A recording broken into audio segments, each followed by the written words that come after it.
I am on it today. 222600. Make sure this is turned off. Uh, we are live. Well. Let me open this up. Good afternoon. I just want to make sure that I let in our newly minted president. Um, this is Catherine Hicks, I believe. So I'm going to rename this uh, for you. Hold on one second, y'all. I'm trying to make sure that I have everything lined up here for all of you. Kathy, can you open up your um, camera, please, so we can see you and your microphone? There you go. Okay. Welcome, y'all. Good afternoon. You are watching, if you are looking at us live today, you are watching the Ask Muva Lunch Hour live, which is hosted each Wednesday at noon by yours truly. My name is Andrea Lawful Sanders, and I am your host. Listen, I write for the Philadelphia Sunday Sun. I have been writing for the Philadelphia Sunday Sun now for almost 2 years on behalf of Catherine Hicks, its publisher, who is now the newly minted president of the Philadelphia chapter of the NAACP. Before we get started, and somebody's entering here again, let me just make sure I have this properly. Before we get started, I am going to do the disclaimer uh, because, as usual, I'm always asking questions, and we always want to make sure that the Philadelphia Sunday Sun is not held liable for my shenanigans. So I'm going to share the screen, and then I'm going to introduce you to some of the executive members. Hold on one second. Let me do this first. Catherine, all right. So let's go here. Disclaimer: the advice offered during the Ask Marva Lunch Hour Live is intended for informational entertainment purposes only. Use of this broadcast is not intended to replace or substitute for any professional, financial, legal, or other advice. If you have specific concerns for which you require any of the above, you should consult with an appropriately trained and qualified specialist. The Ask Mobile Lunch Hour Live, its host, the Philadelphia Sunday Sun newspaper and publisher, are not responsible for the outcome or results of following any advice in any given situation. You and only you are completely responsible for your actions. Welcome, y'all. I am so excited today, and I do mean excited because we have been for the longest time trying to get access to the. I'm putting this up here, so I'm sharing this. Come on, open this up, y'all. This is I make sure that I open up my pages so that the folks can see and talk to me, and I can answer any questions as we move forward in the show. What's going to happen is people will ask questions of us, and I just want to make sure that I'm doing this properly. Hold on. Here we go. And you can share these on your pages too, please, and thank you, so that folks can see. All right, we are live over here. Kathy, I don't know if we're on YouTube yet, but if we're not, we'll work that out at another time. Let me do this here so I can see and answer any questions folks may have. I have about 6 screens sitting in front of me. That's Oh, you, Linda. you're Andrea. okay? Say that again. Mm-hmm. Say Can that you again. hear me good? I can hear you now. Yes, I was trying to Great. give you a little bit of time to get adjusted so we can get started here. Hold on, let me just open this up. Here we go. I am opening this so that I can people can talk to me. All right, here we go. All right, so if you have been living under a rock somewhere, you missed the fact that we had an election for the Philadelphia branch of the NAACP this past Saturday. And sitting in front of you on your screen is the newly minted president, Catherine Hicks, the first vice president, Bishop J. Lewis Felton, the second vice president, Melvin Prince John Akeem, I called him Prince, and and the assistant secretary, correct, Chandra? Chandra Correct. Deal. And so we literally today, once we realized that this was an unprecedented election actually, because we really wanted to see what was going to happen with the Philadelphia chapter of the NAACP. I am so excited that when I realized that we were going to have brand new blood there, as someone who had been involved in the NAACP at the Willow Grove chapter for years and years on end, and was trying to figure out how I could become more involved and was never engaged to that level, I decided at this point that I am going to now jump in and and support the youth council. I love the young people, but I want you all to meet these folks, to talk to them, to get to understand why the NAACP and why now, right? What's been going on in the city? Who are these folks that you're going to now talk to for the foreseeable future around the shifts in the city of Philadelphia, and how can the NAACP support you or not? Because they can't do every single thing, right? So, Miss Catherine Hicks, good afternoon. She's also the publisher of the Philadelphia Sunday Sun, and the Yes. person who has given me the opportunity to do amazing things on behalf of that newspaper. In about a week, you will see that I will be hosting the Martha's Vineyard Film Festival on behalf of the Sunday Sun and doing their red carpet. And so I'm super duper excited about that. I've gone to the NAACP Image Awards and did the red carpet there on behalf of the Philadelphia Sunday Sun, and have just been highlighting all good things Black people, blackity black, black, black. I love my people. I love what we're about, and I'm unapologetic about our brilliance and what we bring to the table. And so to see these four folks in front of us today who are getting ready to have real hard discussions about why this chapter and why now, I can't wait. So I'm going to start with you, Madam President. Good afternoon. Good afternoon. Thank you, Andrea. Yours, Thank Lord. you for again being right on time, ready to host us. And I'm really excited uh, to not only be the president of the NAACP, but I'm ready. I'm ready to really get things done in this city that has not been happening. Okay. I'm excited because I have a great slate of um, officers and committee members that are ready and willing to get started with us. And that's why I wanted to do the show today. And I wanted to make sure that our first vice president, Bishop Felton, joined us. Our second vice president, Prince. Unfortunately, Cameron Bond was not available today, but Chandra, I appreciate her so much for joining because I want to be able to explain some of the things that we plan to do to Mhm. get things rolling with the NAACP. It's been silent for a while. The pandemic caused a lot of dissension, even in just trying to get certain information out and things done. But I'm here to say it's a new day. Mhm. We are ready. We are putting things together. We have our team. We are meeting, and I'm excited because the city needs us right now. There is a Right. crisis going on with our youth, with violence, with job disparity, housing disparity. And, we have organizations out here that are working to try to make a difference, Mhm. but they need the voice of the NAACP to help them as well. Mhm. And I'm ready with my team to get that done. So, So so Kathy, let me ask you this because you have been a quiet supporter of the NAACP in the background for many years. Why yes. now? What made you decide now is the time for you to do this, to take on this role with everything else that you have going on in your life? Yes. Well, one of the reasons um, it was just quiet. Hmm. So many people were saying, the NAACP is becoming obsolete. They don't hear anything from the Philadelphia chapter. Although we were still doing things, we were having our meetings, we were still engaged in certain things. Hmm. It just disseminating the information was a problem. Hmm. So, when I heard that, there really was not a whole lot of people talking about getting engaged, that some people were saying, hey, I'm not going to renew my membership. I'm not going to be involved. Most people that know me, I prefer to kind of be behind the scenes. Yes. I'm used to. I'm Yes. used to kind of delegating and putting, information out, but it's not my face that you see. Hmm. Uh, but I was just so dismayed. It was really heavy on my heart. And I said, I just need to do this. I know that Jerry Mondesire, who of course was my mentor, the person that really got me involved, worked so hard to get the branch to where it was at one point, where we had like 2,500 members or more.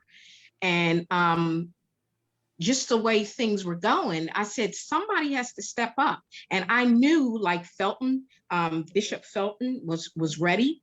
Hmm. I had spoken with Prince, Melvin, our second vice president, Mhm. who I was very impressed with how eager he was to get involved. Mhm. And then some of the other um, officers that we have on board, Mhm. they were ready. They just were waiting for leadership.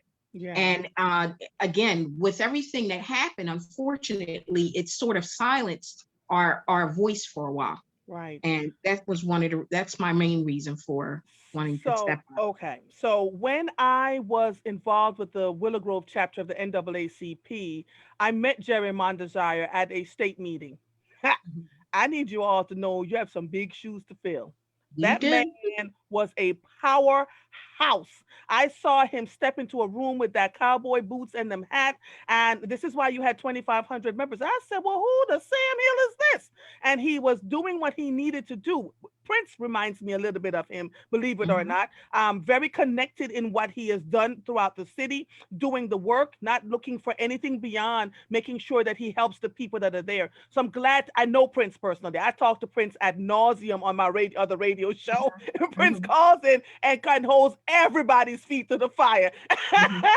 And I'm just like, and every time he Mhm. calls with information, I say, and he'll tell me, get your pen and paper. You ready? And I'll start to write the stuff, and then I go back and I research everything he said to me, and he's absolutely right. And Prince also knows how to connect with different people across platforms, across Republican, Democrat, black, white, whatever. And so he's a good person to have on your team. I know him well enough for Absolutely. that. I can't. He probably is wondering who I'm talking about because I've never said this publicly about him, but I've Mhm. literally spent the last year observing him and watching what. And every time he says something, everywhere he put his money, he put his mouth. Right. So he's Mhm. supported lots of people throughout the city. He's Ye- paid for people who have been homeless, all sorts of things. mhm. So he kind of reminds me of Jerry Mondesire in that sense, right? Yes, So yes. I know you have good people on your team. Mhm. And I feel the same way. And but also with our first vice president, Right. So I here know that. now I'm going to get to learn about Yes, Bishop J. yes, Lewis Felton today. Yes, I am. I have seen his face. I don't know yes. anything about him, have not had many conversations with him, but good afternoon, sir. How are you? Wonderful. Thank you for the opportunity to join you today. Oh, you're welcome. As you can hear, I'm a little firecracker, you know. so, so you tell me now, you've been vice president of the Philadelphia chapter of the NAACP. You hear the new president, Catherine Hicks, talking about the fact that it was silent. Can you talk about why it was silent and what you hope to see moving forward, sir? Well, let me begin by saying that I believe that we've come to the kingdom for such a time as this. Mm-hmm. I supported President Hicks Mm-hmm. for our leader, president of the NAACP, because I believe that a man of quality is not intimidated by a woman of equality. I am a strong supporter of Black women in leadership positions. Okay. We supported, of course, President Joe Biden and Vice President Kamala Harris, which means that for the first time in the history of our country, we have a Black woman who is the Vice President of our nation. We, of course, have a Black woman who's Police Commissioner, Danielle Mm-hmm. Outlaw, as well as the Sheriff Rochelle Bellel, who joined us in January of this year as we honored Laretha Bayard, who was the first woman to give her life as a Philadelphia police officer in the line of duty. So we have a strong history of being in support of Black women. Mm-hmm. Jesus said in Luke 11:31, the queen of the south shall rise up in the judgment Mm-hmm. with the men of this generation and condemn them. Mm-hmm. For she came from the utmost parts of the earth to hear the wisdom of Solomon. Mm-hmm. And behold, a greater than Solomon is here. I believe that Black women bring something very special to the table, in as much as there's no one who is more compassionate, Yes. uh, who is more creative, Mm-hmm. who has a greater level of ingenuity and imagination. And one of the things that is admirable about President Hicks is that, to use the figurative expression, she buys ink by the barrel. So Oh. anytime you are the publisher of a newspaper, it is a tremendous impact upon our people, because Black media is indispensable to Yes. expressing who we are as a people and getting our message out, because white media does not have the capacity to truly tell our story. So so I'm going to ask the question again. Why do you think the NAACP was silent for as long as it was, sir? And what do you think you Well, can offer to it now? you are getting into some classified information that Oh, we well, really excuse don't me. want to discuss Okay. openly. But the fact of the matter is, we needed to emerge into Okay. a new season. And Okay. so, in order to emerge into that new season, in which we express that we are about reconciliation, freedom, justice, that we love all people, regardless of their background, ethnicity, religious situation, or orientation, the NAACP needed time to emerge with that consensus and with that resolve. Well, thank you for telling me nicely to mind my business. Do you see why he's the first vice president? Whenever I can't speak, I know he will hold us up. That was the sweetest way someone ever told me. Mind your business, young lady. Mind your business. I'm not trying to answer that question right now. Prince, sir, tell me why. Because I remember you were calling my other radio show and you said, I need to become a part of this NAACP. I believe it is the answer to what is going on in this city, that we need to be able to hold some of these leaders accountable. Tell us why you decided the time was now for you to get involved, sir. And thank you for having me. And thank everyone that that has appeared by Zoom to your show. And so we do have you on Wednesdays now. It's just so important that, you know, from a standpoint, from a Christianity standpoint, we support everybody's initiative if we can, but we carry God's mantle as we should. And so, you know, because we support your initiative doesn't mean we buy into your characteristics or your attitude. So we may not share the same ideologies, but we can share the same purpose. Right. Because I don't want, because I support you, for you to think that your lifestyle is acceptable to me. It may not be, but I have no reason to leave you out there in a situation where injustice was done to you. And I think that, you know, over the last 20 years, we've heavily invested in Philadelphia without any returns. Everybody who's asked for a couple of dollars to help some of these low income, underprivileged communities have received a boatload of money, almost like the Carousel House. But yet nothing's been done. So if the same people that are telling me that were supposed to help me when I was living in public housing, that got millions of dollars to revitalize my public housing development, and got millions of dollars for the social service component to stabilize me over the 20 years transition, so I'll have a good job or a good career or a company or a business so when things change, when the income when the market rate value houses go up, I make enough income to sustain. If they have not done that, they don't have a voice right now. There's some tax credits that's going to expire, where it's going to take the average rent that a low income person was paying from $400 to $450 to $1,100 to $1,300.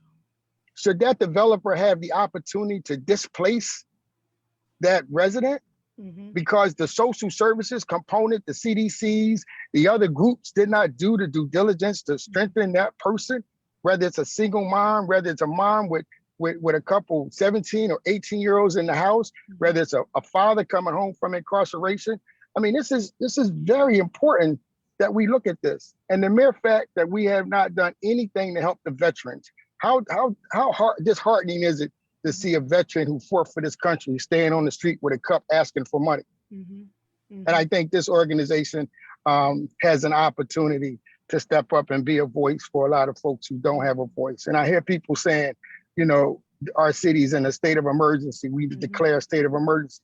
Coming out of an 18-month pandemic, when you declare a state of emergency, you then implement a martial law, you then restrict and confine people who are trying to get up under being confined for 18 months, you will cause chaos. And all you need to do is look at the economics. As they said on your show at one point in time, city council allocates the money and investigate.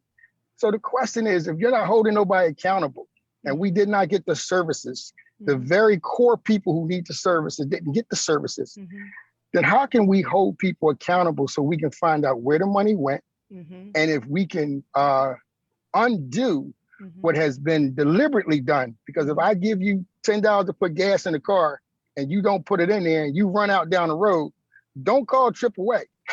Tell me why you didn't put the $10 in the car to get you where you needed to go.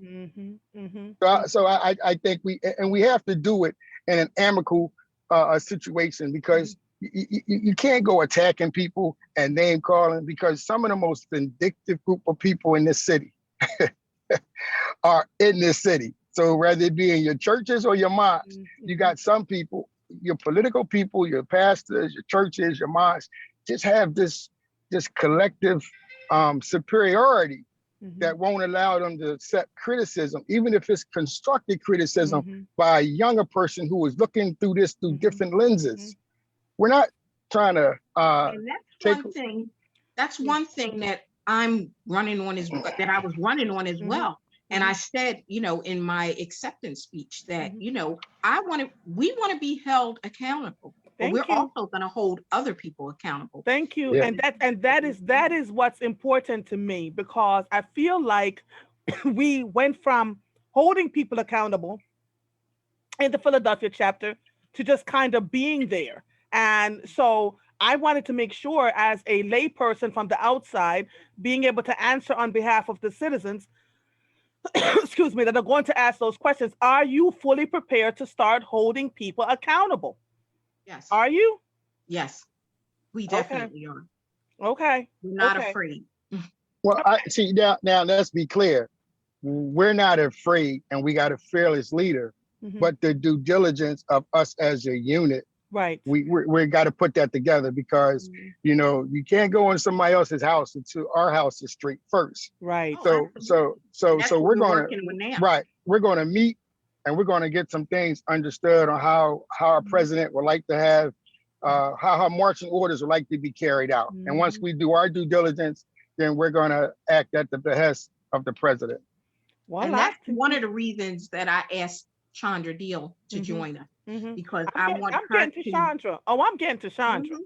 Trust me, Muva is getting to Chandra. I just wanted people to get a clear idea of the three of you. What were your roles? What were your responsibilities? What were you going to be doing on behalf of the citizenry here? Because you do realize the minute that election happened and you all were sworn in, as much as people were congratulating you, there were people wondering what was this going to mean for them. There were people who were doing nefarious things for as long as they could get away with it, wondering how was this going to shift for them. There were people who sat and said, I wonder how we can get to them to stop them from coming after us for certain things. Don't mistake it for a second that this is going to be an easy road, which is why having a solid team is what's important, which is why, to your point, Kathy, and to Prince's point, that making sure that your house is, making sure everything is in order, so that when they start to come, you have a solid team around you to make sure you can continue to do the work,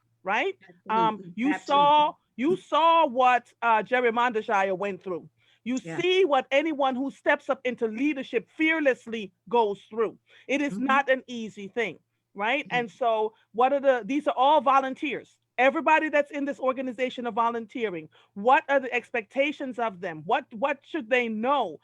Is everybody signing a non-disclosure agreement? Right? Because you have to follow what National tells you to do. But at the Philadelphia chapter, is that something that's happening? I'm asking these questions on behalf of so people understand that when they call the NAACP, their stuff is sacred and safe with you all. Does that make sense? Yes, absolutely. And you're absolutely right about that. And what we're asking, because it is volunteer, I don't want to make the mistake of saying, oh, it's volunteer, so that means you're only getting subpar help or whatever. Everyone that volunteers or is a part of this organization or wants to be a part of this organization, we're working with them on the sense that they are coming in sincerely to do the work. not just for name recognition or to, have their name on a committee or board or whatever. We're asking people to come in and to step up. If they're not going to do that, then we can't use you. We don't want to just have a bunch of names on paper and it doesn't mean anything, because people will be holding us accountable.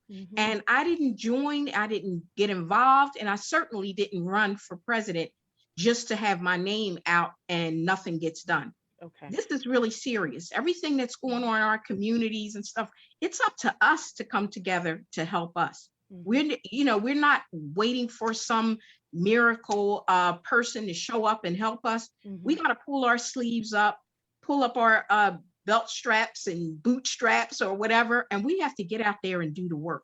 And we have to help each other. Okay. So one of the things that I noticed right away on Sunday when I came to the installation was that you had some younger people. Yay, Father God. Thank you. Younger I'm people, sorry. young blood, who are willing to step up and do the work. One of them is Chandra Deal. Good afternoon, young lady. How are you? Hello, I apologize if you hear baby noise in the back. She's not Listen, we don't cooperating. apologize for babies. Don't we Yeah. worry about babies. Babies are important. And so if she needs to coo or holler, we're good with that. Okay? Yes, So no yes. apologies. Okay. Thank She'll you just be for speaking on the joining us. NAACP in her own little voice. Yeah, there you go. There you go. And we'll get her involved in Axio and the youth council and all of those things as she grows Absolutely. up. Now, the NAACP has historically been known as the organization for the older folks, right? I remember when I joined, I was 30, maybe 33, 34. I spent years going, how can I get involved? Please help me to figure out how to. And you know what they said to me? Oh, you can just drive the older people to the state conference. That's how I ended up meeting Jerry Mondajai. No one would take me on in terms of trying to do leadership role. When I saw you, and I saw Teresa Lundy, and I started to look at some of the younger folks who are very strong presence and voice. My immediate question was, why did you choose this organization and why now? Well, I've been a member of the NAACP Philadelphia branch for about 6 years. And, I came to serve. I didn't come in looking for any, leadership position. I came to serve. And honestly, like a lot of other young adults, I did not know that there was a Philadelphia branch. So when I, did find out, just because of legacy and history, that was just something I wanted to affiliate with just anyway, and then once I got involved, there were things going on. We were always actively engaged. Some of it, again, could have been, lack of us disseminating information widely, but we were always engaged. And that was something that I committed myself to doing. Like, I'm a servant, and regardless of the smallest thing, to serve in a capacity of, being a member of the NAACP made me proud. So that's really what, brought me to the organization. And just over the years of me being able to, let the organization and the leadership know what my abilities were and how I can better serve the organization was kind of how I was able to, get some of these different leadership positions because of the skills I was able to offer. And so now you're the assistant secretary. What does that mean for you?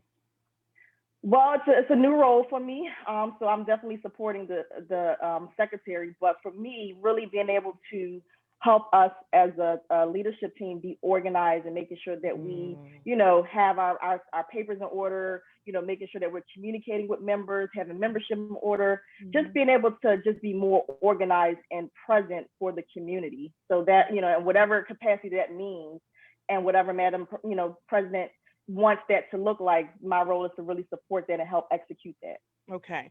What advice now would you have for young people who are looking at this and saying, I don't know if I should ever join the NAACP? What would you say to them to get them to come in? Because the ultimate goal now is to strengthen this organization, right? Take it from where it is and strengthen it. So first thing would be legacy. Well, you can't erase history, so regardless of where you see this local branch at, there's hundreds of other branches across the country that are collectively doing the work. So just Philadelphia is just a small piece of legacy of what the NAACP stands for. So we can't erase that. Secondly, you're a server. If you're going to be a volunteer, you're a servant of the community. We are a community organization.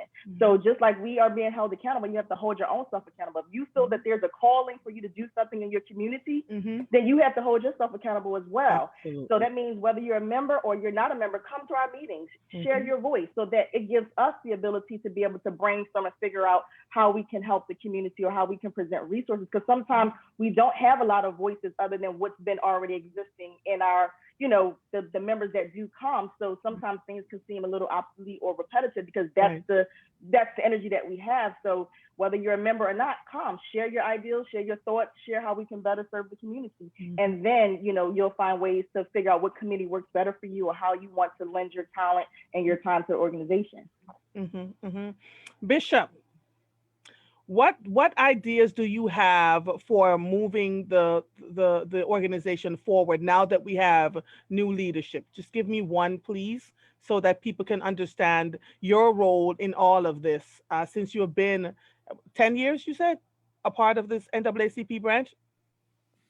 Yes, well, actually, I was first vice president of our branch in Michigan before I moved. I came here from the state of Michigan. So I've been pastor at Mount Airy for this is my 12th year. And so when I came to Philadelphia, the next move, obviously, as Chandra said, was just to be a member of the NAACP because it is the premier and oldest civil rights organization in the country. And of course, you realize that with that kind of history and mantle upon us, it's necessary that we exert our influence in the community. Another thing that Chandra said that is very significant, we are servant leaders. And that's a term that you hear extremely rare. You hear people talking about leaders, but you don't hear much about servant leadership. When Robert K. Greenleaf wrote that book, it was a ground-shaking kind of event because some people believe that you get things done simply through leadership. Actually, you get things done through having a heart to serve the people. None of us are being paid as a part of this NAACP. So obviously you come in here to serve, and that is number one. If you can serve, you can lead.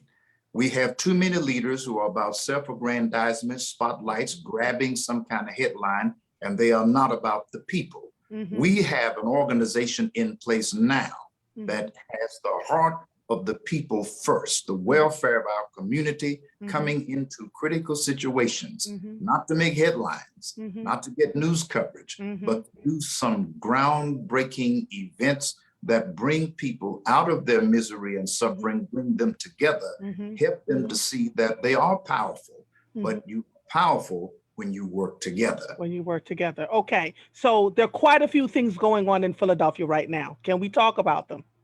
The gun violence, people's lack of equity here. I interviewed Congressman Dwight Evans yesterday, and I asked him about what was going on with the gun violence, and he told me that they were buying back guns. And I stopped him with, okay, that's nice, but how are we tackling the gun houses here? You know, how are we, Attorney Josh Shapiro, State Attorney Josh Shapiro was raiding the gun houses, and then that stopped. And as young as a 1-year-old was shot a few days ago. We have passed our 300th murder. Is that something that the NAACP can get involved in and or not? And tell me why, please. Yes, well, it's a multi-layered problem. We certainly recognize that our community is being flooded with illegal guns. We realize that the politics of some people is about manufacturing self-destructive material and then flooding our community with it, and then blaming us because we took the bait and killed each other. And so you're looking at systemic racism at its finest.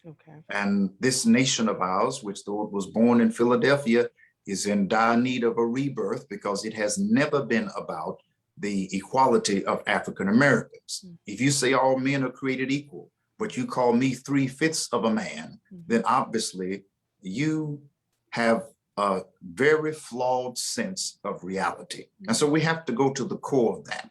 And so systemic racism allows individuals who are white, who are conservative to say, I'm not a racist. And that may be true. You don't have to be a racist because the system that you generated has already done that for you. You never have to call me the N-word because the system that you generated that redlined us in real estate, that put us in substandard educational systems has already called me the N-word. So you haven't said anything when you say you're not a racist. The issue becomes, are you anti-racist? And whenever we began to hold people's feet to the fire with that level of accountability, what are you doing to demonstrate that you are anti-racist? Then you start tackling these issues about violence, about drugs in our community. Because let's face it, the reason why you are not getting a greater sense of alarm, the reason why you are not having that state of emergency that Prince talked about, I dare you to kill 200 white folk in Philadelphia and see if you won't have a state of emergency. The situation is we do have it. How are we going to address it, articulate it, and solve it? That's where we are on that issue. Yeah, well, thank you, sir. Absolutely. Catherine, have you all figured out what you're tackling first? I mean, what are the priorities so that the people in the city of Philadelphia can understand what your goals are? Well, that's what we'll be meeting on, because there are a number of key issues that we want to get out on to start with. Violence is one, economics is another, housing, homelessness. There's a number of things that are impacting our community, the African American community at large. So, you know, we'll be coming out on all that. The schools, School district, right? children getting ready to go back to school. There's issues with that. But this whole gun violence right now, until we start making changes as far as the gun laws and the rules, that it's easier to get a gun than it is to get a driver's license, we have to step out on that. Which is why I asked that question, Catherine, because people who are buying guns at this rate are buying them illegally. They're not going through the process of, you know, the legal channels of getting it. We saw a young man who was shot and killed the other day from trying to buy a straw purchase of a gun. And people were like, well, how was he able to? These gun houses, right? And so we want to tackle that piece. Sandra, you are the youngest member here, and you have young children. When you hear them talking about the part of the executive team talking about the gun violence, where do you think young people will fall into this in terms of what would they like to see happen from your lens? Which is why I love that this executive team is a mixture of, you know, seasoned folks, middle-aged folks, and young folks.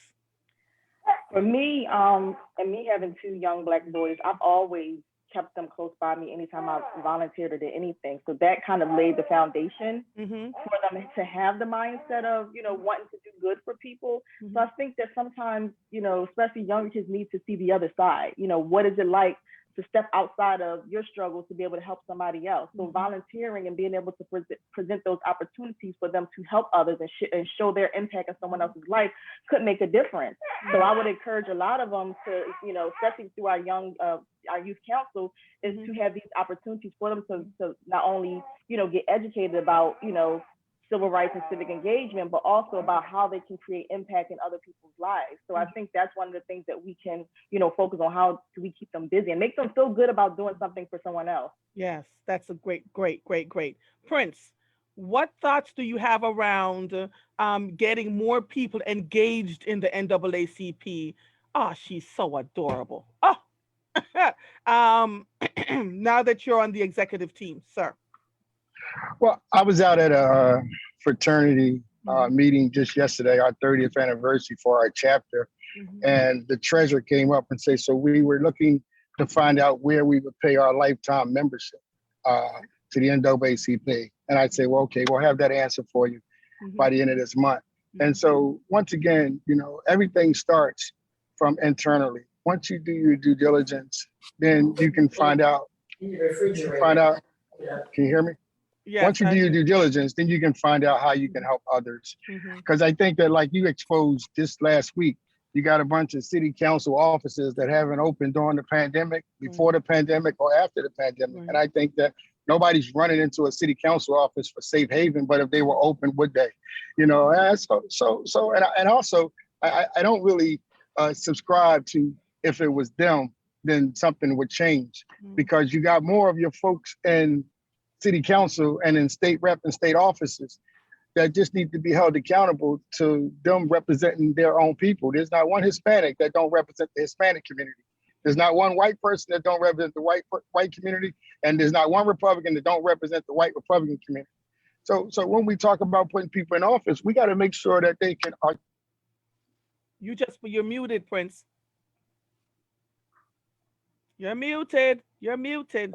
Poverty was the conduit to get you in this. Then you should stop subsidizing poverty to keep people in that. We have been the hamster on the Ferris. You went mute again. You're touching something that's muting you. Okay. We're inside of that glass cage. And so once we do that, I think we'll have a better opportunity. I think NAACP opens up. I mean, the history of it opens up a lot of avenues. I haven't had people stop saying, I want to get my membership. So we should have our goals to say, let's do 500 to 1,000 before December. And each of us get out there and get our 100 each, and we should be fine. All right. Thank you for answering that question. Catherine Hicks, if someone now wants to get engaged, involved with the NAACP or get their membership, how would they be able to do that?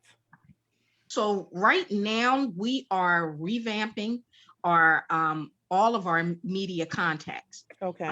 The website, we're Instagram, Twitter. So we are going to go on a campaign of making sure that when someone tries to contact the Philadelphia branch NAACP, they will be able to get in touch with us. Okay. I will be putting things in my newspaper to make sure that people are aware, but the phone system, that will be revamped, where those who end up joining and those who are already members will start receiving not only the robocalls, but instant messages as far as their cell phone.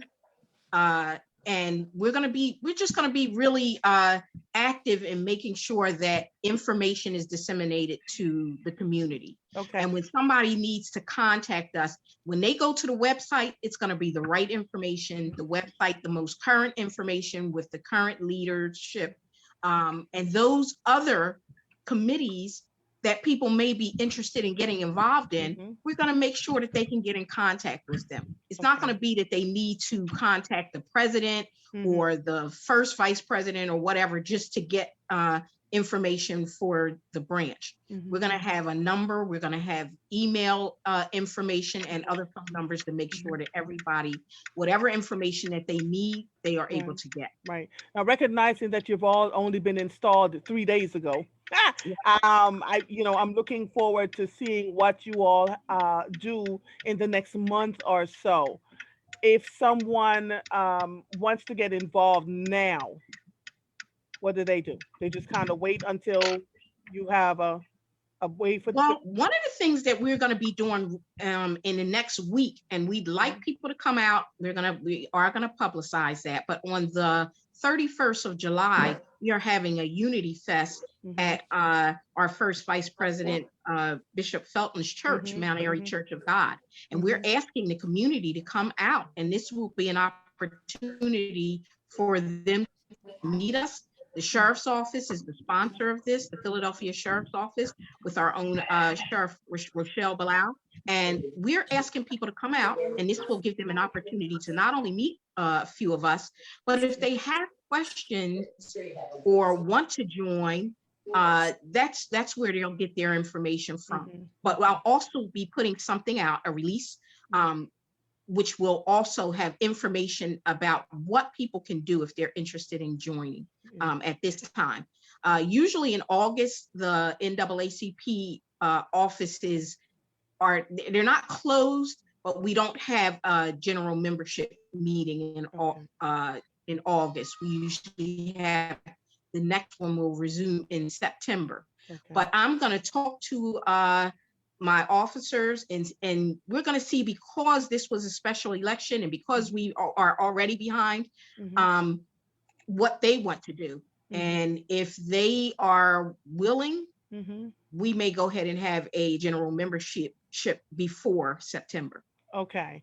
Can I add something? Yes, sure, Okay. Chandra, go ahead. I was going to say, we're going to definitely be revamping the website, but the current website that has the most updated information, because we're still trying to straighten out. We have two websites, and I'm pretty sure anybody that's been looking up the NAACP will see two websites. So to be clear, the current website that you can get the information from, including being able to download a membership application, which is available. So you don't have to come to the office. You don't have to wait for us to mail it out. You can download it right there. You can mail it to us or come to a general body meeting and bring it. But the website is NAACP Philly branch.org. NAACP phillybranch.org, and that's where the most updated information is at, including when the next general body meeting will be. Once we get all the information, it will be posted. And that's why you have an assistant secretary that is on the moon. That's what it is. You have, so the one of the thoughts that I had, Kathy, as you took on this role, was that you had people around you that would become more responsible in word and deed, right? Yes. And so I'm encouraged by what I am seeing, because you can't be everything to everybody, and you can't be everywhere. Unity Day is usually September 11th. Does the NAACP, is the Philly branch talking about Unity Day yet? Or is that something we don't do in the Philly branch? Yes, we are. And but because again, we're new, we have not had the opportunity to really outline everything that we'll be getting involved in. So that information will be coming out in the next coming weeks. But July 31st is our Unity Day. It's unity in the community, as our president stated. Okay. And so we certainly want that information to be widely disseminated in the community, because you know, there'll be music, there'll be food, 500 boxes of food given out, as well as hot dogs and hamburgers, all this on site, music. So yeah, you've been to Mount Airy, is that right, Miss Andrea? Oh, listen, not only have I been there, quite a few of my Jamaican family members are in that church. Well, interestingly enough, this Sunday is Jamaica Sunday at Mount Airy. Red beans and rice, curry chicken, curry goat, carrot juice, you name it. Ooh, This Sunday. Can I come? Really? Can I come, Bishop? Oh, of course, please do. Okay. I'm telling you, all my Jamaican family, they love that church. They love it because Jamaicans have a high spirituality about them. They don't just want to show up to church and hear Hail Mary. They want to talk to God and be one with God. And they talk about Mount Airy Church of God in Christ all the time. So all my family members there. Wonderful. See, you didn't know that about me, huh, Bishop? No, I didn't. Thank you for sharing that. You are so welcome. You're so welcome. So July 31st will be your Unity Day, where you're giving away 500 boxes of food, hot dogs. I'm sure you'll have a table there for the NAACP to make sure folks get what they need, Chandra, and to pull in all the folks that need to do what needs to be done. I love that with this team of people that you all have differing points of view. I love that you're not all, and you need to be on one accord as a unit, but I love that you come from different aspects of life so that you can really pull in together to get the most of what you need for the community at large. Let me ask you this last question. What are you prepared, because the national office, you have to follow their edicts, right? According to Sheriff Bilal, there are certain things you cannot take on. Chandra, I need you to hear me when I'm saying this, because oftentimes when people come to the NAACP with everything, they think you can solve and fix everything. Explain to the Catherine, what you need to do when somebody comes to you with an issue. Do you immediately take it on, or do you have to go through national for certain things? Yes, we definitely have to go through national for certain things. But what I will be committed to do is whatever you bring to us, if it is something that we as a branch cannot handle or cannot take on, we will make sure that we get you to somebody that can help you. We're not going to just take the information and, put it to the side or whatever. If we can't handle it, we are going to make sure that we help you get to someone that can. Okay. All right. That makes sense. All right. So listen, you all have taken the mantle. You're getting ready to do some amazing things. You're getting ready to be challenged on every angle. Bishop, I need you to pray harder than you have ever prayed before. Because as you know, when we step into leadership and to do the work and to do it with due diligence, it comes with slings and arrows. I don't have to tell you, David, Saul has slayed his thousand, David has slayed 10,000. And even though Saul loved David to death, once he realized that David was more popular than him, he wanted to kill David, right? And so you didn't know I know my Bible too, right? So listen, this is going to come with its challenges, and I want to be sure that you all are doing what you need to do, but also take care of yourself. The people of Philadelphia thanks you effusively. They're Thank not you. always going to thank you, but I'm telling you right now, based on the stuff that I'm listening to right here. So Linda says, Andrea, I agree. I love the fact that this team has such diverse viewpoints. Kat Santos says, lifeblood. Kat Santos says, no weapon, the whole armor. Congratulations to Kathy Hicks and Pastor Felton, Prince, and all of the newly elected. God is good. Yeah. Crystal Maddox said, congratulations and thank you to all. People are watching, y'all. Yes. People, I want you to know that were so excited, myself included. I am a Jamaican with about 1,500 jobs. I am willing to step into the youth council. Thank Because you. I just need to know where I fit in so that I Hmm. can step up and do the work, because I don't, I'm not someone who sit around and wait for somebody to, you know, meet to have the meeting for the meeting to the meeting before I can decide That's what we right. need to do about young people. So there are more people like me out here that Hmm. are willing and able to step into the gap and do what needs to be done. I am so excited, so excited. Let me see what else Thank people are you. saying here. Um, oh gosh, they're talking to me. This is wonderful. Linda Aldridge says, congratulations to all and especially to Miss Hicks. How Jerry Mondejire is so very proud, smiling from heaven. Thank you. um Thank I, you, I am Linda. I am I am going to suggest to all of you that we all come from different backgrounds. We all walking, a path to help people. This is why you're here, servant leadership. But I always want you to remember why you're here, right? I always want you to remember you're not always going to agree as a team. Whatever happens that you don't agree on, it stays in house. Like Bishop Felton told me, listen, that's none of your business. We You are can't talk absolutely about right. why we were so. I loved it because Mhm. I knew instinctively that if something happens in house, it wasn't going to be out there with Lottie Dottie and everybody. We need to be That's able to right. protect the fidelity of what happens within your team so that folks don't feel like they can infect and subvert and destroy you and pull you into parts unknown. So the last thing I'm asking all of you is give me one word about how you feel now about this new servant leadership position that you have taken on. One word, Bishop Felton. Well, I really want to say long live Jamaica, but we are empowered to make it. Empowered. Okay, sir. Thank you. Prince, Focused. focused. Chandra, Energized. energized. And Miss Hicks, Ready. We're ready to ready. serve.